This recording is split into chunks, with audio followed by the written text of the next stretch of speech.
الله الرحمن الرحيم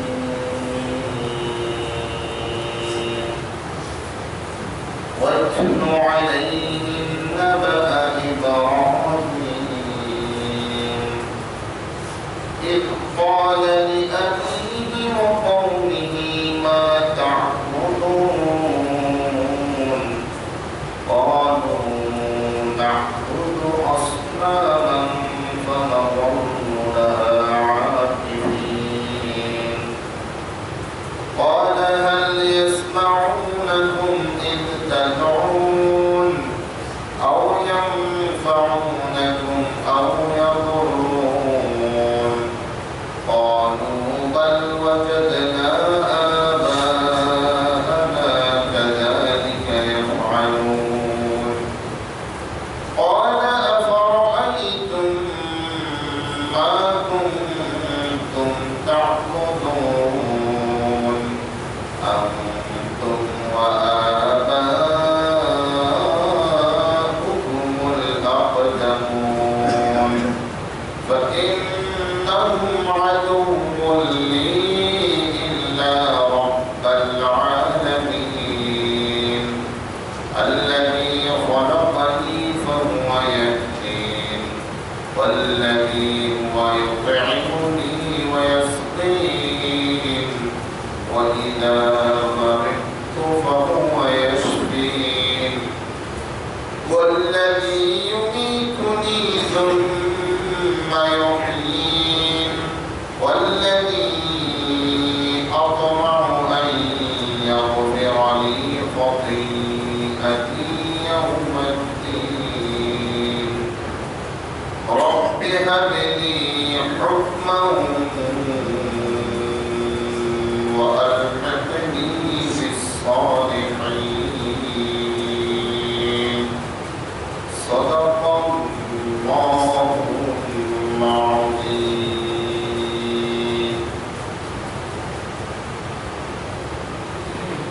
শুকর আদায় করছি আল্লাহ সুবহানাহু ওয়া তাআলা সর্বোচ্চ দরবারে যিনি আমাদেরকে তার করুণা দিয়ে কৃপা দিয়ে নতুন করে জীবন দিয়ে সালাতুল ফজরের জামাতে হাজির করেছেন এবং সালাত শেষে তার কালাম হাকিমের দর্শে বসার জন্য অনেক ভাই থেকে আমাদেরকে মনোনীত করেছেন আমরা তার শুকর আদায় করে পড়ছি আলহামদুলিল্লাহ। আমাদের আলোচনার ধারাবাহিকতায় আমরা আজকে সূরাতুশ শুআরা এর ৫৯ নং আয়াত থেকে তেলাওয়াত শুরু করেছি, ৮৩ নং আয়াতে গিয়ে থেমেছি। আসুন আমরা তেলাওয়াতকৃত আয়াতগুলো বোঝার চেষ্টা করছি আল্লাহ সুবহানাহু ওয়া তাআলা এই আয়াতগুলোতে কি আলোচনা করেছেন। বিগত আয়াতগুলোতে আল্লাহ সুবহানাহু ওয়া তাআলা মূসা আলাইহিস সালাম এবং বনী ইসরাঈল এদেরকে ফিরআউন সব ধরনের অত্যাচার নির্যাতন করার পরে মূসা আলাইহিস সালামকে এবং বনী ইসরাঈলকে তাদের জনপদ থেকে বের করে দিলেন। তারা বের হয়ে চলে আসতেছে, বাধ্য করলেন তাদেরকে এলাকা ছাড়তে, কিন্তু তারা বের হয়ে চলে আসতেছে তাতেও তারা শান্ত হয়নি। তাদেরকে বিশাল বাহিনী নিয়ে পিছনে ধাওয়া করতেছে, চিরতরে বিদায় করে দেওয়া হবে। আল্লাহ সুবহানাহু ওয়া তাআলা আলোচনা করেছেন কিভাবে আল্লাহ তাআলা বনী ইসরাঈলকে মূসা আলাইহিস সালামকে তার কওমকে রক্ষা করলেন সাগরের মাঝখান দিয়ে রাস্তা বানিয়ে, এবং ফিরআউন এবং তার দলবল তার সহোদরকে কিভাবে নিমজ্জিত করলেন সাগরের মধ্যে। আল্লাহ তাআলা এভাবেই দুর্বলকে সাহায্য করেন, সবল জালিমকে নাস্তানাবুদ করেন। আজকে আল্লাহ তাআলা যে আয়াতগুলো আমরা তেলাওয়াত করছি এখানে আরেকটি প্রসঙ্গে আলোচনা শুরু হয়েছে, সেটা হলো ইব্রাহিম আলাইহিস সালাতু ওয়াস সালাম। আল্লাহ সুবহানাহু ওয়া তাআলা আলোচনাটা এভাবে শুরু করেছেন, ওয়াতলু আলাইহিম নাবা ইব্রাহিম। নবী, আপনি ইব্রাহিম আলাইহিস সালাতু ওয়াস সালামের জীবন বৃত্তান্ত আপনি একটু আপনার উম্মতদেরকে শুনিয়ে দেন, জানিয়ে দেন। إذ قال لأبيه وقومه ما تعبدون। যখন তিনি তার পিতা আযরকে এবং তার জ্ঞাতিগোষ্ঠীকে লক্ষ্য করে বললেন যে তোমরা এগুলি কিসের পূজা করো? তারা নিজের হাতে পুতুল বানাতো, নিজের হাতে পুতুল বানাইয়া ওগুলির সঙ্গে আবার মাথা নত করতো, ওগুলোকে পূজা করতো, অর্চনা করতো। ইব্রাহিম আলাইহিস সালাম এগুলি দেখতেন, এটা কেমন করলো? নিজের হাতে বানাইলা জড়ো, ওটার আবার মাবুদ মেনে এটার সামনে পূজা করতেছো, মাথা নত করতেছো, এটা কেমন? কি জিনিস এগুলি? যেমন গত 2-3 দিন আগে আমাদের দেশে দুর্গা বিসর্জন দেওয়া হলো, কি সুন্দর করে বানালো, কত দামি জিনিসপত্র তাকে বানানোর জন্য ব্যবহার করলো। সর্বশেষ তাকে সাগর নিয়ে, নদী নিয়ে, খালে নিয়ে, বিলে নিয়ে ইচ্ছা মতো চাপলো, বানাইলো, তার উপরে দাঁড়াইয়া বসে আবার নৃত্য করলো। আহারে খোদা, খোদার কি দুরবস্থা! কথা বলে না, খোদার কি দুরবস্থা! হিন্দুদের ভিতরে একটা শ্রেণী আছে যারা এই মূর্তি পূজা পছন্দ করে না। যারা মূর্তি পূজা কি করে না, তারা ও চন্দ্র বিন্দু এটাকে পূজা করে। একই স্লোগান, এদের স্লোগান হলো উত্তম ভবন্ত সদ্ভাব ধ্যান স্তুতিং বহিন্দরমাধমং বাহ্যভূতং ধমাধমং। যে স্রষ্টা সম্পর্কে ধ্যান করা, এটা হচ্ছে উত্তম কাজ। আর নিজের হাতে পুতুল বানাইয়া, মূর্তি বানাইয়া তার সামনে মাথা মতো করা, ওটার পূজা করা, ওটা হলো নিকৃষ্ট কাজ। অনেক ভেদাভেদ তাদের মধ্যে আছে। তাহলে ইব্রাহিম আলাইহিস সালাম জিজ্ঞেস করলেন, এটা কেমন? নিজের হাতে বানালা, বানাইয়া ওটার আবার প্রণাম করলা, ওটার আবার ভেঙে চুরচুর মারো, চুরমাচুরো করে, এটা কেমন জিনিস? তাদের জবাব একটা, قالوا نعبد أصناما فنظل لها عاكفين। তারা বলল, আমরা মূর্তির পূজা করি, মূর্তির ইবাদত করি, মূর্তির সামনে মাথা নত করি, এবং আমরা সারাক্ষণ এই পূজায়, এই মূর্তিকে ঘিরে বসে থাকি, পূজায় আমরা মগ্ন হয়ে থাকব। قال هل يسمعونكم إذ تدعون। ইব্রাহিম আলাইহিস সালাম বললেন, তোমরা যাদের পূজা করো, তোমরা যখন ওদেরকে ডাকো, তোমাদের কথা ওরা শুনে কিনা? তোমাদের কথা ওরা শুনে না।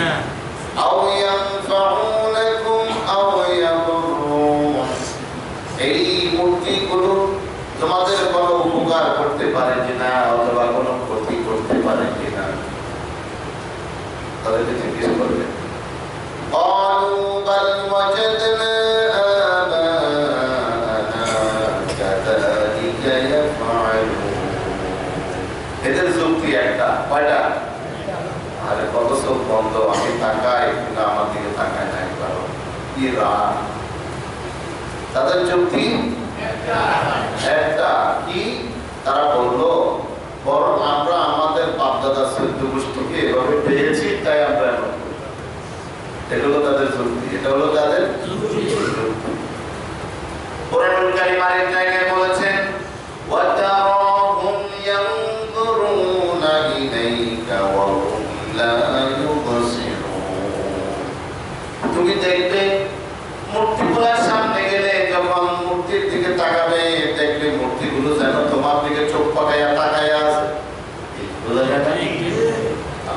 না এদের সৃষ্টি শক্তি নাই, দৃষ্টি শক্তি কে দেন? তিনি না দিলে দেওয়া কেউ আছে? কেউ? রব্বুল আলামিন বলেন আল্লাহু আখরাজাকুম মিন বুতুনি উম্মাহাতিকুম লা তা'লামুনা শাইআ ওয়া জা'আলা লাকুমুস সাম'a ওয়াল আবসারা ওয়াল আফইদা লা'আল্লাকুম তাশকুরুন। তোমাদের আল্লাহ চেনো, এগুলি আল্লাহ হতে পারে না, কারণ এগুলি চোখেও দেখে না, কানেও শোনে না, এদের কিচ্ছু নাই। এরা জড়, এদেরকে চুরমাচুর করলে এরা নিজেরাও নিজেদেরকে আত্মরক্ষা করতে পারে না। তোমাদের আল্লাহ যিনি তোমাদের কি তোমাদের মায়ের গর্ভ থেকে নবজাতক বানিয়ে বের করে আনলেন, এমন অবস্থায় তোমরা চোখে দেখো না, লা তা'লামুনা শাইআ, কিছু জানো না, দেখো না, শোনো না, বুঝো না, কোনো কিছু নাই। প্রমাণ গতিতে আল্লাহ রাব্বুল আলামিন তিনি তোমাদের এমন রব, তিনি তোমাদের কি শ্রবণ শক্তি দেন, কানে শোনার শ্রবণ শক্তি দেন, চোখে দেখার দৃষ্টি শক্তি দেন, মন্দ বোঝার জন্য জ্ঞান শক্তি দেন। কে দেন? আল্লাহ। কেন দেন? লা'আল্লাকুম তাশকুরুন, যেন তোমরা শুকর আদায় করতে পারো। তার শুকর আল্লাহ, শুকর আদায় করবা, কারণ তিনি যদি না দেন কেউ দেওয়ার নাই। এজন্য নবীজি দোয়া শিখালেন, আল্লাহুম্মা লা মানি'a লিমা আ'তাইতা ওয়া লা মু'তিয়া লিমা মানা'তা। ইয়া আল্লাহ, তুমি যা দাও দিবার কেউ নাই, আর তুমি যা দিবা না দেওয়ারও কেউ নাই। আবার বলেন, কুল আরাআইতুম ইন আখাযাল্লাহু সাম'আকুম ওয়া আবসারাকুম ওয়া খাতামা আলা কুলুবিকুম মান ইলাহুন গায়রুল্লাহি ইয়াতিকুম বিহি।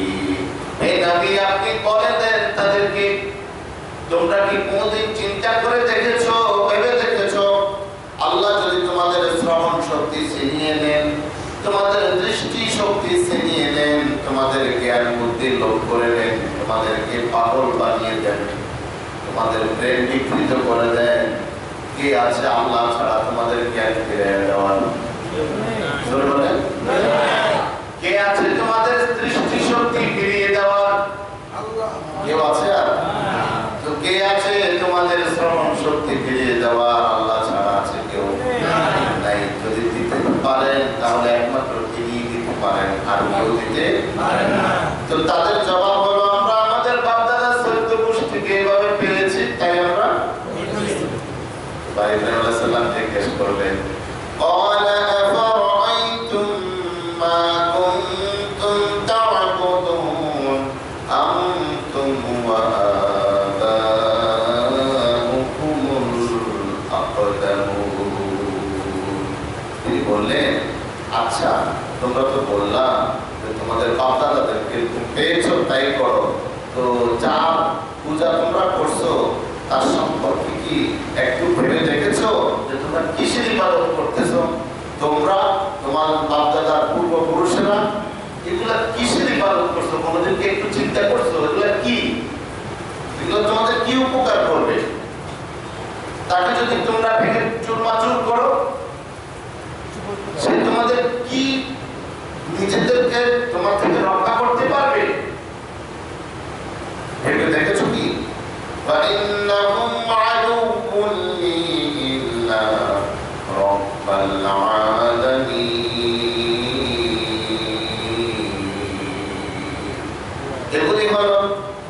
এগুলি হলো আমার শত্রু, আমার শত্রু সব একমাত্র বিশ্ব জগতের প্রভু আল্লাহ রাব্বুল আলামিন ছাড়া যত গায়রুল্লাহ আছে সব আমার শত্রু। আমি একজনকে মাহবুদ মানি, কেবলমাত্র একজন, একমাত্র একজনকে প্রভু মানি, ইলাহ মানি, মালিক মানি, তিনি আমার আল্লাহ। তিনি আমার আল্লাহ। কেমন আল্লাহ?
বাচ্চাটাকে মাতৃগর্ভে আল্লাহ রাব্বুল আলামিন 40 দিন এভাবে রেখে দিলেন। 40 দিন পরে ওই শুক্রকণিকা মায়ের নিজ বন্ধ হয়ে একটি জমাট বাঁধা রক্তের চাকায় পরিণত করলেন। 40 দিন এটাকে জমাট বাঁধা রক্ত হিসাবে রেখে দিলেন। 40 দিন পরে আবার ওই রক্তের চাকাকে আল্লাহ রাব্বুল আলামিন গোশতের টুকরায় পরিণত করলেন। এবার গোশতের টুকরা থেকে বডি স্ট্রাকচার তৈরি করলেন আল্লাহ রাব্বুল আলামিনের নির্দেশ। চোখ দিলেন, কান দিলেন, নাক দিলেন, মাথা দিলেন, ব্রেন দিলেন, সব দিলেন। অঙ্গ প্রত্যঙ্গকে সুন্দর করে একটু ছোট্ট বাচ্চার ভিতরে আল্লাহ রাব্বুল আলামিন বেঁচে থাকার জন্য যা দরকার কোনো কিছুই বাদ রাখলেন না। সুবহানাল্লাহ। এটাকে পরিপক্ক করে সুন্দর করে ডিজাইন সাজালেন। ফেরেশতারা বললেন, আল্লাহ এটাকে কি পুরুষ বানাবো না মেয়ে লোক বানাবো? কে বানান? ছেলে দিতে পারেন কে? মেয়ে দিতে পারেন কে? কোন বাবার হাত আছে কিনা? কোন মাজারের হাত আছে কিনা? কোন ওলির হাত আছে কিনা? আল্লাহ বলেন, ইয়াহাবু লিমান ইয়াশাউ ইনাসান ওয়া ইয়াহাবু লিমান ইয়াশাউ যুকুর আও ইউসাউইজুহুম যুকরানাও ওয়া ইনাসা ওয়া ইয়াজআলু মান ইয়াশাউ আকিমা। সুবহানাল্লাহ। আমি আল্লাহ রাব্বুল আলামিন যাকে ইচ্ছা ছেড়ে দেন, যাকে ইচ্ছা মেয়ে দেন, যাকে ইচ্ছা ছেলে মেয়ে দুইটাই দেন, যাকে ইচ্ছা কিছুই দেন না। সিদ্ধান্ত কার? ইচ্ছে কার? কারো কোনো হাত আছে? কত সংসারে দেখা যায় ছেলে হয় না এজন্য বউ তালাক। আছে না নাই? ছেলে হয় না শুধু মেয়ে হয় এই জন্য এই বউয়ের বাদ দিয়ে আরেক বউ হয়ে আলাদা সংসার করে। আবার কেউ আছে ছেলে নাই মেয়ে নাই শুধু ছেলে। কত আশা আকাঙ্ক্ষা, আল্লাহ একটা মেয়ে কিন্তু আল্লাহ তো শুধু ছেলে। কাউকে আল্লাহ ছেলে মেয়ে দৌড়া দেন, কাউকে কিছুই দেন না। ইচ্ছে কার? কোন মাজারে সুতা টানলে হবে? কোন দরবারে আজমিরে গেলে হবে? না। ফেরেশতারা বলেন, আল্লাহ এটাকে কি ছেলে বানাবো না মেয়ে বানাবো? আল্লাহ যা বলেন তাই হয়। ছেলে বললে ছেলের আকৃতি, মেয়ে বললে মেয়ের আকৃতি। এবার ফেরেশতারা বলেন, আল্লাহ এটা কি দুনিয়াতে যাবে না নষ্ট হয়ে যাবে? আল্লাহ যেটা বলবেন সেটা। আল্লাহ এটা হায়াত কত, এটা কি খাবে, কি করবে, কি আল্লাহ যা সিদ্ধান্ত দেন তার তৎক্ষণাৎ ফেরেশতারা ওটা লিখিত করে ফেলে। পরিপক্ক হয়। রূহ আসার আগে আল্লাহ জানেন তার রূহ আসতে তার খাবারের চাহিদা আসবে। যতক্ষণ ঘুমাইয়া থাকে খাবারের কোনো প্রয়োজন নেই। আসহাবে কাহফের যুবকগুলো 310 বছর একটানা ঘুমাইছে, ক্ষুধা লাগে নাই। ঘুম থেকে জাগার পরে ক্ষুধা লাগছে, কয় কিছু আনো বাজার থেকে, ক্ষুধা লাগছে। মায়ের গর্ভের সন্তান রূহ আসার পরে ক্ষুধার প্রয়োজন হবে, খাবারের প্রয়োজন হবে। আল্লাহ এখন আল্লাহ জবানটাকে পবিত্র রাখলেন, চেহারাটাকে পর্দা দিয়ে ঢেকে দিলেন। মায়ের নাভির সাথে নাভির কানেকশন দিয়ে আল্লাহ রাব্বুল আলামিন মায়ের নিজ বন্ধ করে রক্ত খাওয়াইয়া তার পেট ভরে রাখলেন।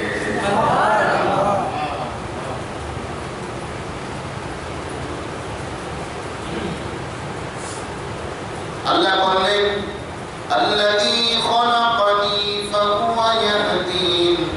ইব্রাহিম আলাইহিস সালামের কথা আল্লাহ কোট করলেন, তিনি আমার আল্লাহ, যিনি আমারে বানালেন। ফাহুয়া ইয়াহদিন, তিনি আমাকে সঠিক পথের দিশা দেন।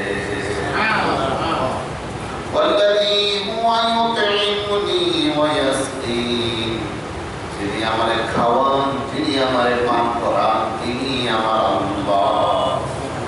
মায়ের পেটে রক্ত খাওয়ালেন, ভূমিষ্ঠ হওয়ার পরে ধাত্রী ওই কানেকশন, ওই তারটাকে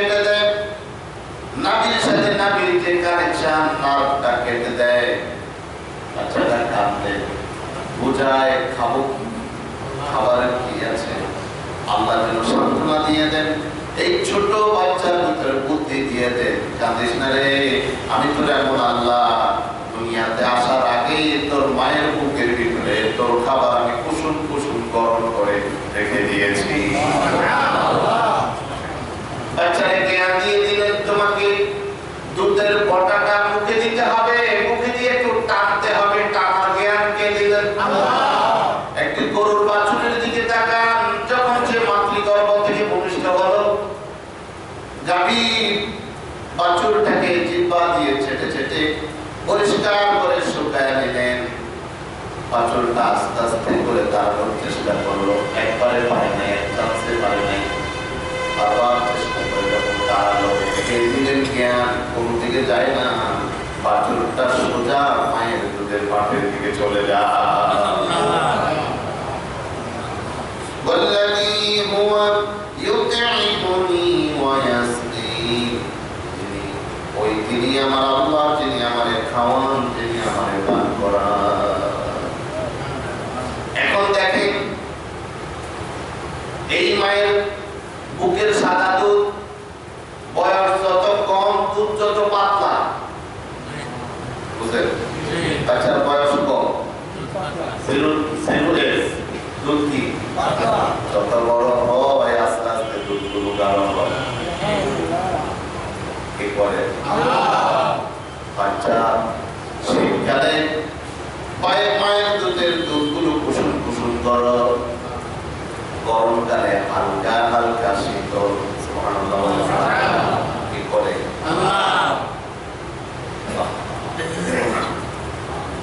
আল্লাহকে চিনলাম, রাস্তা চিনলাম না, কে খাওয়ায়? এজন্য আল্লাহ বলেন ওয়ালা তাকতুলু আওলাদাকুম খাশিয়াতা ইমলাকিন নাহনু নারযুকুহুম ওয়া ইয়্যাকুম। খাওয়ানোর ভয়ে তোমরা তোমাদের সন্তান হত্যা করো না, ভ্রূণ হত্যা করো না, আমি হলাম রাজ্জাক, তাদেরকে আমি খাওয়াবো, তোমারেও আমি খাওয়াই।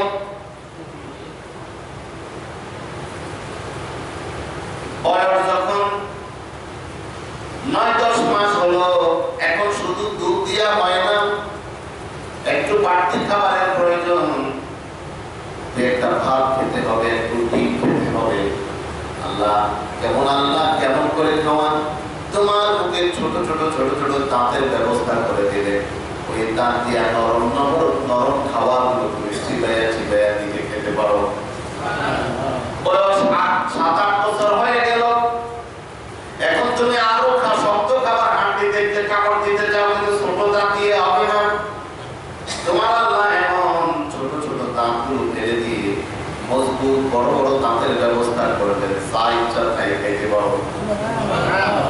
কি করে আল্লাযী হুয়া ইউতঈমুনি ওয়া ইয়াসকিন, তিনি আমাকে খাওয়ান, তিনি আমাকে পান করান। আমার খাওয়ার ব্যবস্থা তিনি করেন, আমার পানীয়ের ব্যবস্থা তিনি করেন। কিভাবে আল্লাহ পান করান দেখেন, জমিনের ভিতর থেকে আল্লাহ মিষ্টি পানি পান করান। সাগর পাড়ে সাগরের পানিগুলি নোনা, পাড়ে একটা টিউবওয়েল বসালেন, নিচে থেকে পানি উঠে, ওই পানিগুলি আবার মিষ্টি। শীতকালে টিউবওয়েলের পানি কুসুম কুসুম গরম, আবার গরমকালে একটু হালকা ঠান্ডা।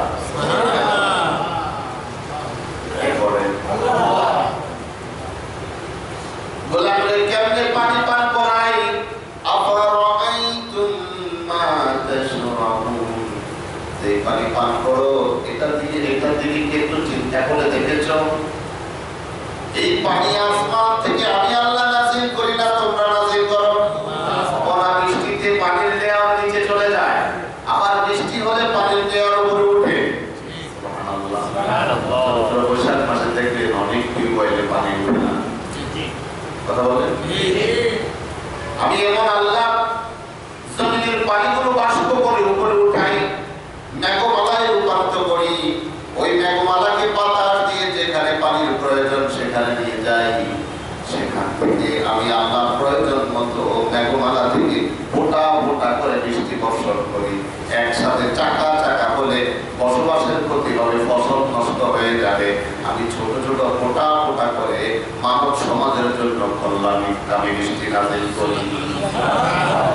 তিনি আল্লাহ, তিনি পান করা। তোমরা যে টিউবওয়েলের পানি খাও, কুয়ার পানি খাও, রব্বুল আলামিন বলেন কুল আরাআইতুম ইন আসবাহা মাউকুম গওরান ফামান ইয়াতিকুম বিমাইন মাঈন।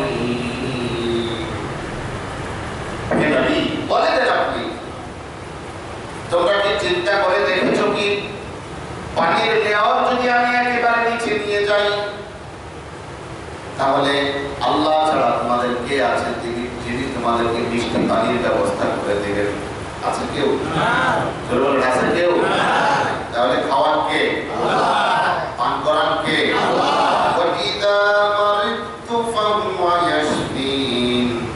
আমার আল্লাহ তিনি কার কথা বলা হচ্ছে?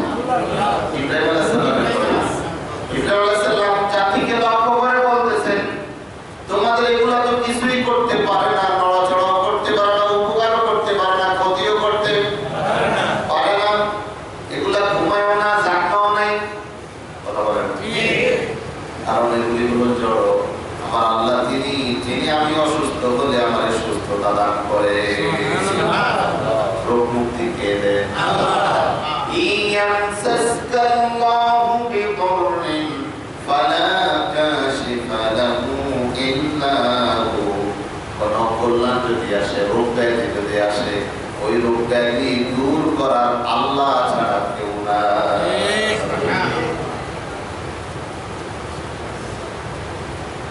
ফিলিস্তিনের ছোট ছোট বাচ্চাদেরকে মারে জেরুজালেমের ইহুদিরা, শিশু সন্তানদেরকে হত্যা করে, পুরুষদেরকে হত্যা করে।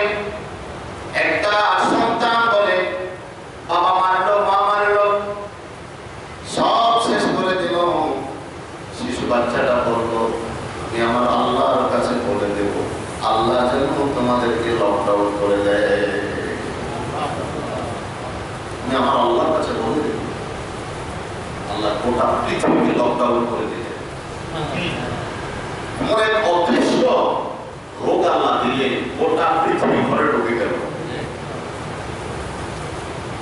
গোটা পৃথিবী ঘরে ঢুকে গেল। এই মহামারী ওই মানুষ প্রযুক্তিতে অসহায় হয়ে গেল, ডাক্তার অসহায় হয়ে জীবন চলে গেল, রাজা বাদশা মন্ত্রী অসহায় হয়ে জীবন চলে গেল। রক্ষা করতে নিজেকে, যিনি রক্ষা করতে পারেন তিনি কে? যিনি বাঁচাতে পারেন তিনি কে? 9 দিনে প্রায়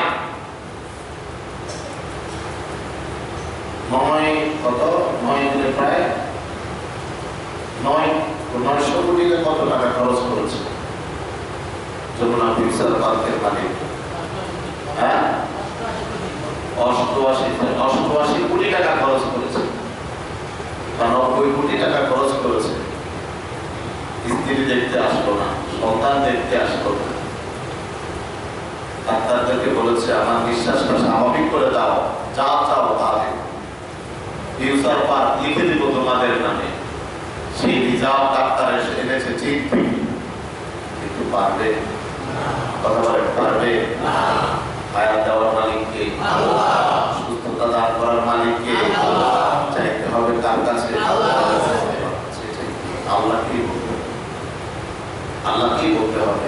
কোন গোলামের যদি আস্থা থাকে তার মালিকের উপরে, আমার আল্লাহ সুস্থতা দেওয়ার মালিক, আমার আল্লাহ রোগ দেওয়ার মালিক, আল্লাহর কোন মুমিন বান্দা যদি আল্লাহর প্রতি আস্থাশীল হয়, একটা দিন যদি রোগাক্রান্ত থাকে, আল্লাহ তার পিছনের 1 বছরের গুনাহ মাফ করে। আর মহামারীতে যদি তার মরণ হয়, সে টেনশন হবে না, আল্লাহ তাকে শাহাদাতের মর্যাদা দেবে।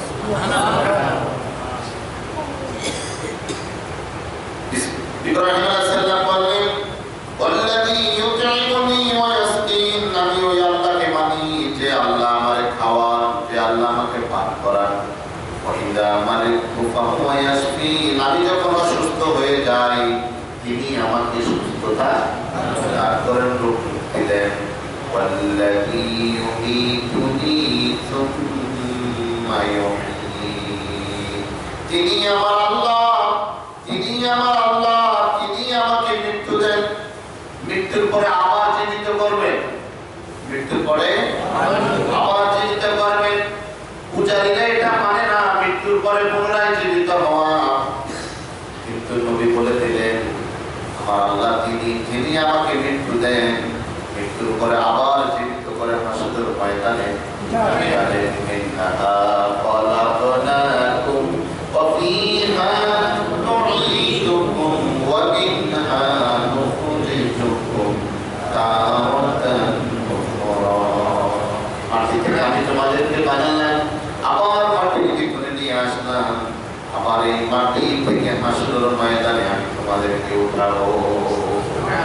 ডুবতেই হবে মাটির ভিতরে, কি বলে ডুবতেই হবে একদিন মাটির ভিতরে হবে ঘরে, মনা আমার কেন বান্ধ দালান ঘর, একদিন মাটির ভিতরে হবে ঘর রে, মনা আমার কেন বান্ধ দালান ঘর।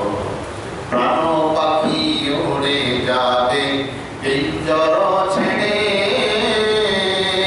ধরা হবে পড়ে রবে তুমি যাবে চলে, বন্ধু বান্ধব যত মাতা পিতা তারা সুত সকলই হবে তোমার পর হে মনা আমার কেন বান্ধ দালান ঘর, একদিন মাটির ভিতরে হবে ঘর রে, মনা আমার কেন বান্ধ দালান ঘর।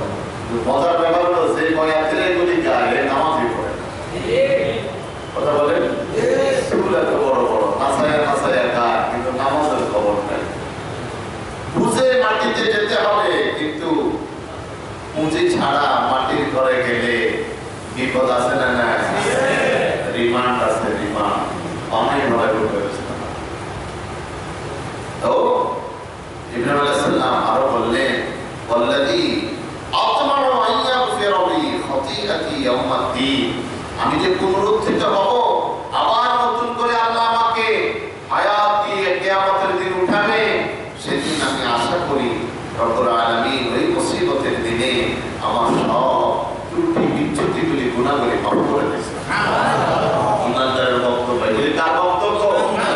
ইমানদারের বক্তব্য। সে আশা করবে আর সবসময় তাওবার উপরে থাকবে, রাতে তওবা করবে দিনের গুনার জন্য, দিনে তওবা করবে রাতের গুনার জন্য, সব সময় ইস্তেগফার করে থাকবে, প্রস্তুতি নিয়ে থাকবে, জানি না আমার মালিক আমাকে কখন ডাকবে। মালিকের ডাক আসতে থাকা যাবে আর থাকতে পারে না, মালিকের ডাক আসতে আর মালিক যে কোনো সময় ডাক দিতে পারে, যে কোনো সময় মালিকের ডাক এসে যেতে পারে, চলে যেতে হবে। তবে তবে আল্লাহ বলছেন ওয়ালা তামুতুন্না ইল্লা ওয়া আনতুম মুসলিমুন, মুসলমান না হয়ে আল্লাহর অনুগত গোলাম না হয়ে মৃত্যুবরণ করুন। খবর আছে, মুসলমান হয়ে যাও। কি হয়ে যাও? মুসলমান হয়ে যাও। আমরা তো মনে করি আল্লাহ প্রেসিডেন্ট না বানায় মৃত্যু দিও না, মন্ত্রী না বানায় মৃত্যু দিও না, চেয়ারম্যান না বানায় মৃত্যু দিও না, দলের সভাপতি না বানায় মৃত্যু দিও না, কথা বলে। তো আল্লাহ তাআলা বলেন রে, এগুলার কোনো দাম আমার কাছে নাই, মুসলমান না বানায় আল্লাহ মৃত্যু দিও না, এমন তো আল্লাহর কাছে করো। আল্লাহ বলে কি দিলা না, তবে ঈমান থেকে মাহরুম করিও না। কি দিলা দুনিয়াতে, কি পেলাম না, দুনিয়া আমার পরীক্ষাগার, আর দুনিয়ার হায়াত চলে যাবে। ইন্নাল ওয়াহদা ওয়া মাসিলাল মা লা ইয়ামতাদি জন্য অপেক্ষা করে না, পার হয়ে চলে যায়। কিন্তু আল্লাহ তুমি আমাদের বেঈমান বানাই না, একটা চোখের পলক পরিমাণ সময়ের জন্য আমাকে তুমি ঈমান হারা করো না। জোর করে না আমি ঈমান আছে, সব আছে, ঈমান নাই কিছুই নাই, কিছুই নাই। ঈমান হলো সবচেয়ে মূল্যবান জিনিস। এজন্য আল্লাহ বলছে মুসলমান না হয়ে মৃত্যুবরণ করো না, কারণ আল্লাহ রাব্বুল আলামিনের কাছে মুসলমান না হয়ে গেলে আল্লাহর আযাব থেকে কেউ তোমাকে রক্ষা করতে পারে না। সবসময় আশা করো, তওবা ইস্তিগফার করো, আশা করো আল্লাহর কাছে। আল্লাহ বলেন আনা ইনদা যান্নি আবদি, আমি আমার বান্দার ধারণা মাঝি রয়েছি। আল্লাহ আমাদেরকে বোঝার তৌফিক দান করুন। আলোচনা চলমান ধারাবাহিক, আজকে এই পর্যন্ত থামলাম। ইনশাআল্লাহ আর কাল পরবর্তীতে আবার আলোচনা হবে। আল্লাহ আমাদেরকে এই আলোচনা থেকে শিক্ষা গ্রহণ করে আমরা যেন আল্লাহমুখী হতে পারি, আল্লাহর উপরে আস্থাশীল হতে পারি, আল্লাহর গোলামে পরিণত হতে পারি এবং মৃত্যু পরবর্তী জীবনের জন্য প্রস্তুতি গ্রহণ করে আল্লাহর অনুগত